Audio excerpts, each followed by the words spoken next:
बिस्मिल्लाहिर्रहमानिर्रहीम। अस्सलाम वालेकुम स्टूडेंट्स, आज हम लोग जो है वो फ्री इलेक्ट्रॉन गैस मॉडल जो है उसको डिस्कस करेंगे। फ्री इलेक्ट्रॉन गैस मॉडल, या हम इसको फ्री इलेक्ट्रॉन अप्रॉक्सीमेशन भी कहेंगे।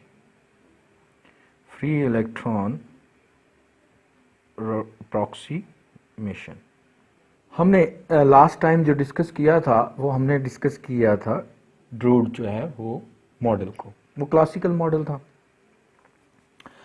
आज हम जो है वो ये कंसीडर करेंगे। सबसे पहले हम ये कंसीडर करते हैं कि हमारे पास कोई क्रिस्टल स्ट्रक्चर है और हम उसका एक क्रिस्टल का एक पीस जो है वो हम इस तरह से ले लेते हैं।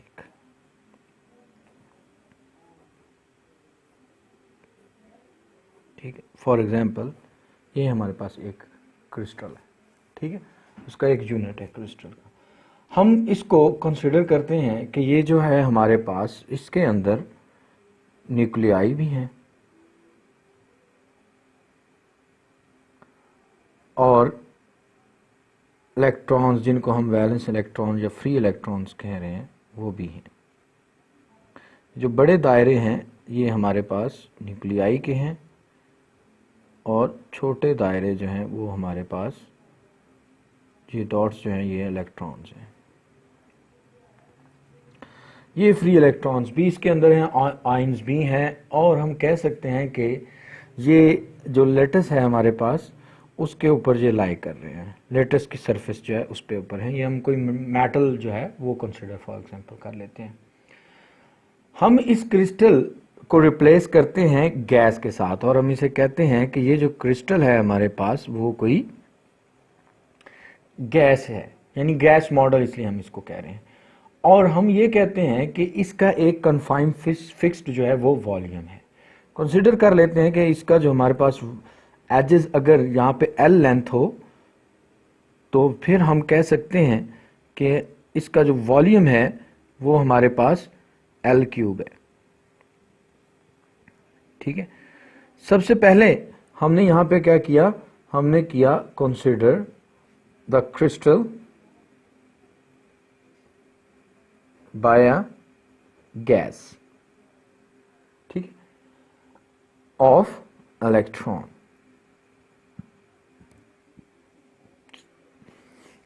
कौन से इलेक्ट्रॉन? जो इसके अंदर जो है वो कन्फाइन हुए हैं। अब यहां पे हम कंसीडर करेंगे, हम कुछ अजम्पशंस, दो अजम्पशंस यहां पे हमने लेनी है। ठीक है, दो अजम्पशंस हम लेंगे और वो दो अजम्पशंस जो हैं वो हमारी क्या है? एक तो ये कि हमारे पास ये एक आयन है और ये इलेक्ट्रॉन है, फ्री इलेक्ट्रॉन है। इस आयन और फ्री इलेक्ट्रॉन के दरमियान कूलम इंटरेक्शंस जो हैं वो इलेक्ट्रॉन और न्यूक्लियाई के दरमियान भी, और जो इलेक्ट्रॉन और इलेक्ट्रॉन के दरमियान इंटरेक्शन होगा, इलेक्ट्रॉन और इलेक्ट्रॉन के दरमियान जो इंटरेक्शन होगा वो, और इलेक्ट्रॉन और न्यूक्लियाई जो है उसके दरमियान जो इंटरेक्शन होगा वो दोनों नेग्लिजिबल है। ठीक है, यानी इलेक्ट्रॉन जो है वो नॉन इंटरेक्टिंग है, ठीक है, और इलेक्ट्रॉन का न्यूक्लियाई के साथ भी जो रिलेशन है वो नॉन इंटरेक्टिंग, यानी कूलम फोर्सेस, रिपल्शन और अट्रैक्शन की फोर्सेस जो हैं वो इस पर असरअंदाज नहीं होती, उसको हम कंसीडर नहीं करेंगे, वो निगलेक्ट करना है हमने। यानी सिर्फ इलेक्ट्रॉन जो है वो एक्सटर्नल फीड जो है उसके इंप्रेशन जो है उसको हम इसमें कंसीडर करेंगे। यानी electrons are only subjected to external field.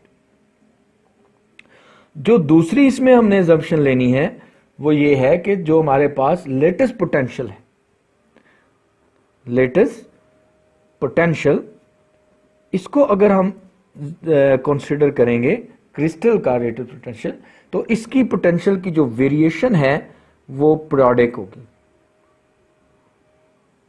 जो वेरिएशन है दैट विल बी पीरियोडिक।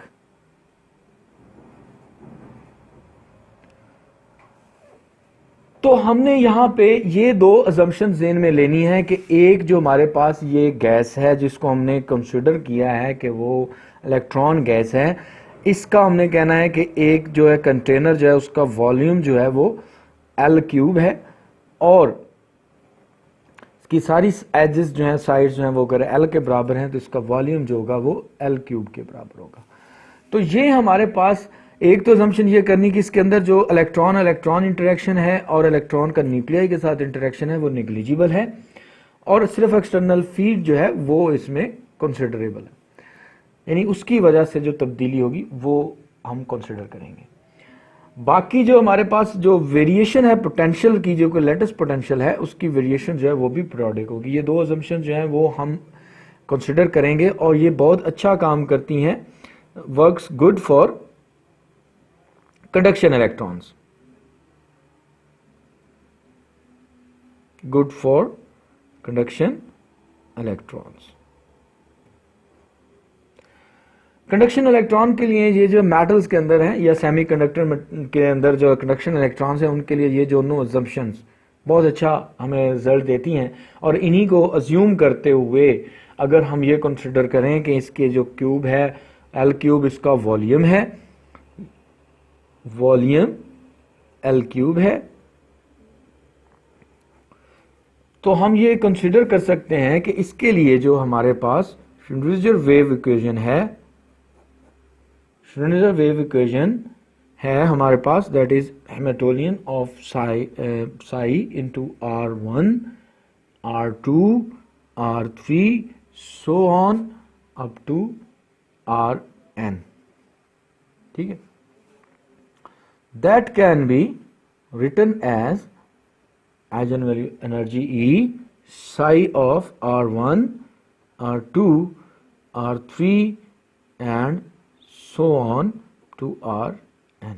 अब हम देखते हैं कि चूंकि हमारे पास जो है वो इलेक्ट्रॉन्स वो इंटरेक्ट नहीं कर रहे हैं, इलेक्ट्रॉन का इलेक्ट्रॉन के साथ इंटरेक्शन नहीं है, इसका मतलब ये है कि जो इलेक्ट्रॉन्स की स्पिन है,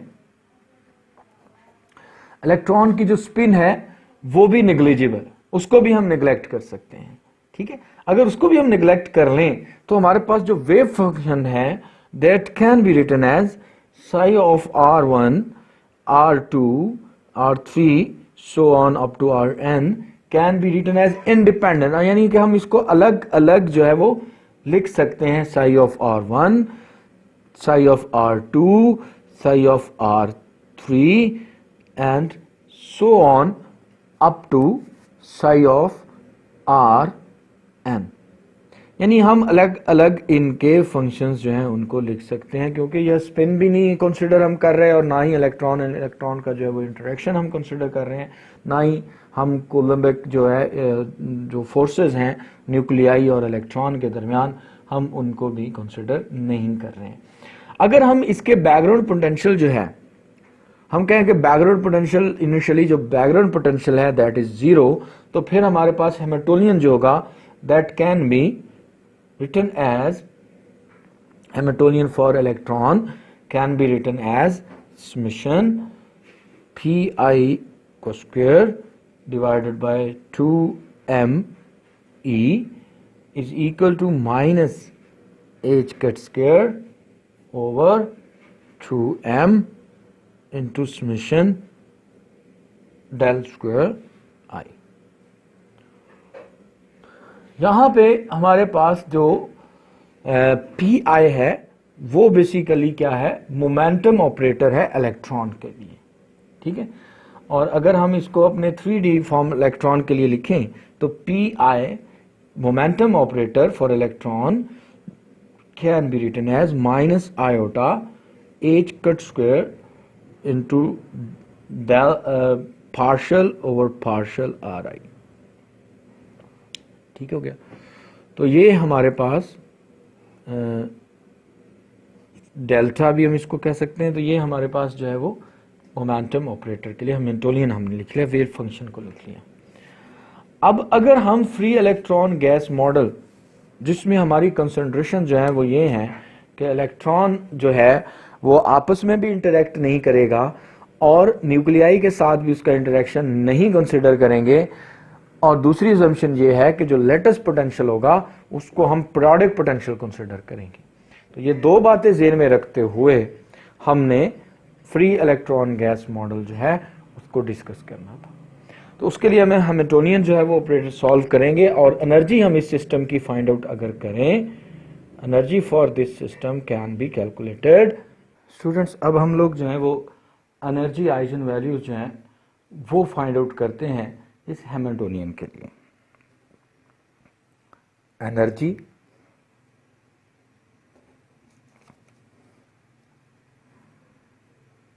eigen values and dispersion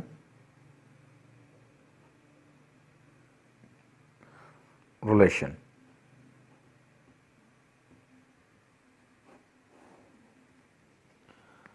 Hamiltonian जो है, ये जो हैमिल्टोनियन हमने यहाँ पे इस इक्वेशन के अंदर जो है वो डिफाइन किया है, इस हैमिल्टोनियन के लिए हम जो है वो एनर्जी की वैल्यू जो है वो कैलकुलेट करते हैं। और हैमिल्टोनियन जो है वो हम कंसिडर करते हैं कि हमारे पास जो हैमिल्टोनियन है इस सिस्टम के लिए H of i psi i is equal to E i summation psi i. चूंकि इलेक्ट्रॉन्स जो हैं वो हमने इस केस के अंदर जो है वो मुनफरिद, चूंकि इलेक्ट्रॉन्स जो हैं वो यहाँ पे हमने इलेक्ट्रॉन्स को जो है वो मुनफरिद कंसिडर किया, मुनफरिद कंसिडर किया, पार्टिकल्स जो हैं इनको कंसिडर किया। तो जो हमारे पास ये इक्वेशन है, इस इक्वेशन में हम लोग ये कंसिडर करते हैं कि ये n नंबर ऑफ इलेक्ट्रॉन यानी n इलेक्ट्रॉन्स के लिए इस जो है वो इक्वेशन को अगर हम स्प्लिट करें तो ये हमारे पास n इक्वेशंस बनती हैं, n इलेक्ट्रॉन्स के लिए n इक्वेशंस बनती हैं अगर हम इसको स्प्लिट करते हैं 1 इलेक्ट्रॉन सिस्टम के लिए, 1 इलेक्ट्रॉन सिस्टम। तो स्टूडेंट, अगर हम इसको यूं कंसिडर करें कि ये जो हमारे पास हैमिल्टोनियन है with negative sign h cut square by 2m into del square I psi I is equal to E times EI times psi I। या फिर हम इसको अगर ये कंसिडर करें फॉर 1 इलेक्ट्रॉन सिस्टम, यानी n इलेक्ट्रॉन को जो है वो हम रिप्लेस कर रहे हैं 1 इलेक्ट्रॉन सिस्टम के साथ, तो 1 इलेक्ट्रॉन सिस्टम के लिए हम इसको इस तरह से लिख सकते हैं minus h cut square over 2m del psi square del square psi is equal to E psi। Without for 3D की हम बात करें, यानी 1D में हम जो है स्पेस में बात करें तो ये इक्वेशन जो है can be written as minus h cut square by 2m into delta over del small delta over delta x into psi is equal to E times psi। अब ये हमारे पास जो इक्वेशन है इसको हमने कह दिया ये 1 डायमेंशनल, यानी हमने जस्ट सिंपली स्पेस के अंदर एक डायरेक्शन जो है उसको कंसीडर किया। अब अगर हम ये कंसीडर करें कि हमारे पास जो इलेक्ट्रॉन था, हमारे पास जो इलेक्ट्रॉन था वो इलेक्ट्रॉन जो है वो कन्फाइन हुआ एक सिस्टम के अंदर जिसकी बाउंड्री, जो कन्फाइन बाउंड्री वो L, अगर हम उसकी डायमेंशंस लें एजेस को, तो हमने कहा कि ये जो क्यूबिक था, इस क्यूबिक के अंदर हमारे पास जो इलेक्ट्रॉन है वो इस क्यूबिक के अंदर कन्फाइन है, ठीक है, और इसकी एजेस जो है उनके साथ जो है वो कन्फाइन हुआ है। तो यहां पे हमने कहा कि अगर इसका वॉल्यूम जो है वो L क्यूब है, ठीक है, तो हम इसके लिए जो अपना वेव फंक्शन देंगे, अगर तो वो इलेक्ट्रॉन इसके अंदर कन्फाइन है तो फिर वो स्टैंडिंग वेव्स बनाएगा, ठीक है, यानी इलेक्ट्रॉन आया, वो यहां से टकराया, टकराने के बाद जो है वो वापस उसका वेव फंक्शन जाएगा और फिर इस तरह से वो स्टैंडिंग वेव्स जो है वो क्रिएट करेगा। स्टैंडिंग वेव जो है फंक्शन हम इसके लिए, तो स्टैंडिंग वेव फंक्शन अगर हम इसके लिए लिखें तो वो हमारे पास होगा A amplitude into sine of n x times pi x over L into sine of n y pi y over L into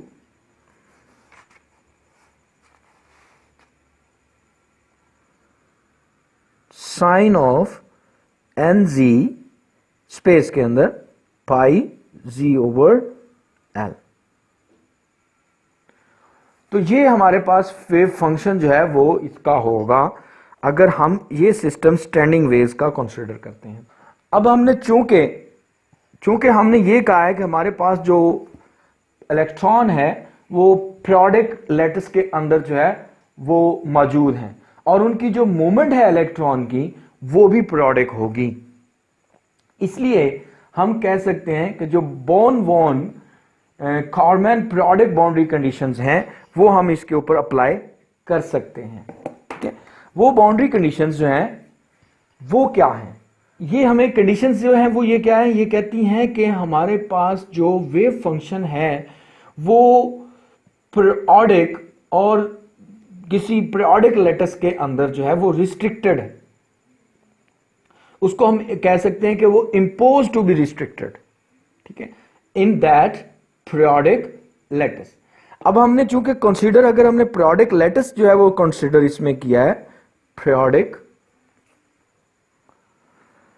अगर हम इसमें पीरियोडिक लैटिस जो है वो कंसीडर करें तो फिर हम इसके ऊपर Born von Karman boundary condition apply करेंगे। वो ये है कि ये इस सिस्टम के अंदर जो है वो कन्फाइंड है, सिस्टम के अंदर मौजूद है। अगर हम उसको करें पीरियोडिक के तो ये कंडीशंस ये कहती हैं कि फिर हमारे पास जो है उसकी जो डायमेंशंस हैं उसके अंदर जो vector primitive vectors of the lattice हैं ये एक जैसा बिहेव कर रहा होगा। इसका बिहेवियर जो होगा वो सिमिलर बिहेवियर होगा फॉर ऑल वेव वेक्टर्स। ठीक है, यानी जैसे यूं कह लें कि कोई भी पीरियोडिक अगर हमारे पास function for example f of x plus t है या एक्स प्लस पी है तो उस फंक्शन को हम एफ ऑफ एक्स कह सकते हैं, पीरियोडिक फंक्शन है। ये फंक्शन दोबारा इसी के अंदर जो है वो लिखा जा सकता है। इसी तरह जो वेव फंक्शन है, यानी ये बाउंड्री कंडीशन हम ये कहती हैं कि हम इस वेव फंक्शन को अगर हमारे पास ये स्पेस के अंदर है तो हमारे पास ये N I A times equal to psi of R. ठीक, इसमें हम इसको लिख सकते हैं। जबकि हमारे पास जो यहां पे एन आई है, जबकि हमारे पास यहां पे जो एन आई है, एन आई जो है वो बेसिकली इंटीजर्स हैं जिनको हमने कंसीडर किया, यानी n1 n2 n3 ये इंटीजर्स हैं। और जो हमारे पास ए आई है वो वेव जो है वो प्रिमिटिव वेक्टर्स हैं लैटिस के लिए। ठीक है, इन बाउंड्री कंडीशंस जो है उनको अगर हम अप्लाई करें अपने वेव फंक्शन के ऊपर तो हम अपना वेव फंक्शन जो है उसको लिख सकते हैं कि जो हमारे पास स्पेस का वेव फंक्शन है साई ऑफ एक्स वाई और जी, इसको हम लिख सकते हैं कि ये हमारे पास psi of x plus L y z बराबर है psi of x y plus L z बराबर है psi of x y z plus L. अब हम इसमें जो है वो इस तरह से इसको लिखते हैं। If we consider for traveling plane wave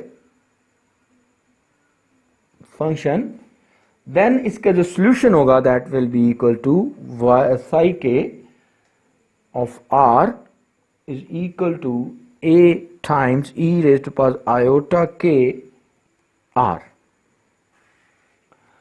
जबकि हमारे पास जो k वेव वेक्टर है वो हमारे पास के एक्स जो डायरेक्शन के अंदर है वो है 2 पाई n ओवर l। इसी तरह के y जो है वो भी हमारे पास 2 पाई,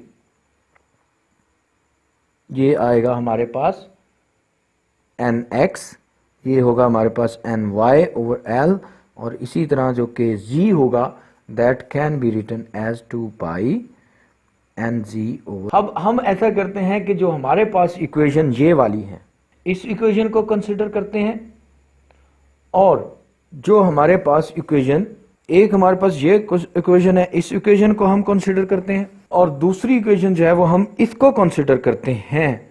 तो ये दोनों इक्वेशन जो है इनको हम कंसिडर करके एनर्जी की जो वैल्यू फाइंड आउट करते हैं वो हमारे पास होगी h cut square k square over 2m, that can be written as wave vector के लिए हम h cut square by 2m, इसको हम लिख सकते हैं, ये है हमारे पास के एक्स का स्क्वायर प्लस के वाई का स्क्वायर प्लस के जी का स्क्वायर वेव वेक्टर की, ठीक है।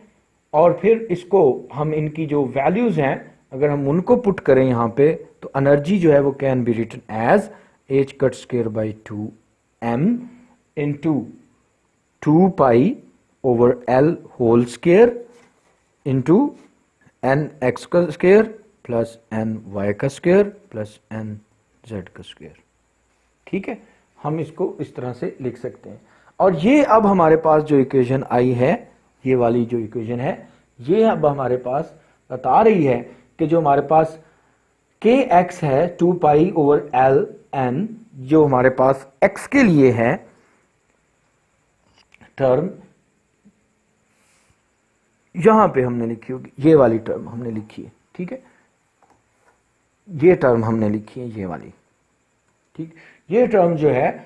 और इसी तरह इन टर्म्स की हम बात कर रहे हैं, ये जो टर्म्स हैं ये हमारे पास के जो है वो क्वांटाइज्ड एनर्जी नंबर्स ऑब्टेन करके हमें देता है, इसलिए हम कह सकते हैं कि जो हमने ये इक्वेशन एंड पे ड्राइव की है, ये इक्वेशन जो है वो क्वांटाइज्ड है। और हम कह सकते हैं कि जो हमारे पास पॉइंट लेटिस हैं वो हमारे पास one state with opposite spin, तो ये फिर हमारे पास जो इसकी स्पिन होगी वो कुछ इस तरह से होगी, यानी एनर्जी की वैल्यू इधर भी है और इधर भी है। ये एनर्जी डिस्ट्रीब्यूशन जो है वो अब यहाँ पे होगी, यहाँ पे हमारे पास E है और ये हमारे पास K वेक्टर है। K स्पेस के अंदर जो एनर्जी है वो हमारे पास ऐसे और ऐसे एनर्जी आएगी, और ये हमारे पास चूंकि K क्वांटाइज्ड है इसलिए हम कह सकते हैं कि हमारे पास जो लेटेस्ट पॉइंट्स होंगे वो हर पॉइंट के लिए हमें 2 स्टेट्स देगा, यानी 2 स्टेट्स देगा स्पिन जो है ऑपोजिट स्पिन के साथ। इसका मतलब ये होगा कि ये जो इक्वेशन हमने ड्राइव की है ये हमें एनर्जी डिस्पर्जन रिलेशन जो है वो देती है। तो ये एनर्जीज और एनर्जी का डिस्पर्जन रिलेशन जो है वो हमने डिस्कस किया। Thank you very much.